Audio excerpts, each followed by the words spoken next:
আপনি যদি কখনো চিন্তা করেন সবকিছুরই তো একজন স্রষ্টা থাকে, তাহলে আল্লাহকে কে সৃষ্টি করল? তাহলে আপনার চিন্তাটা মোটেও ছোট নয়, কিন্তু প্রশ্নটা ভুল। এবার অনেকে প্রশ্ন করেন, যদি সবকিছুর একজন স্রষ্টা থাকে, তাহলে আল্লাহরও তো একজন স্রষ্টা থাকা উচিত। এই প্রশ্নটি আসলে নিজের মধ্যেই একটি ভুল ধারণা ধরে রেখেছে। ডক্টর জাকির নায়েকের যুক্তি তুলে ধরা। ডক্টর জাকির নায়েক বলেন, যখন আপনি বলেন আল্লাহর স্রষ্টাকে, তখন আপনি ধরে নিচ্ছেন আল্লাহ একজন সৃষ্ট সত্তা। কিন্তু আল্লাহ যদি সৃষ্ট হতেন, তাহলে তিনি আর আল্লাহ হতেন না। আল্লাহ এমন এক সত্তা, যিনি চিরকাল আছেন, চিরকাল থাকবেন। তিনি জন্মাননি, জন্ম দেন না এবং কারও মতো নন। এই প্রসঙ্গে তিনি একটি দারুণ যুক্তি দেন।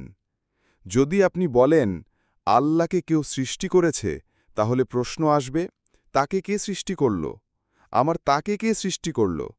এভাবে যদি চলতে থাকে, তাহলে কখনোই এই সৃষ্টি শুরু হতো না। এই অনন্ত চক্রে কিছুই শুরু হতো না।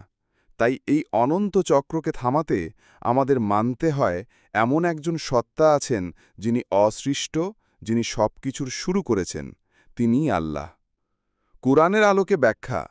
আল্লাহ কুরআনে স্পষ্টভাবে বলেন, কুল হুয়াল্লাহু আহাদ, আল্লাহুস সামাদ, লাম ইয়ালিদ ওয়ালাম ইউলাদ ওয়ালাম ইয়াকুন লাহু কুফুয়ান আহাদ। সূরা ইখলাসের 1-4 আয়াত।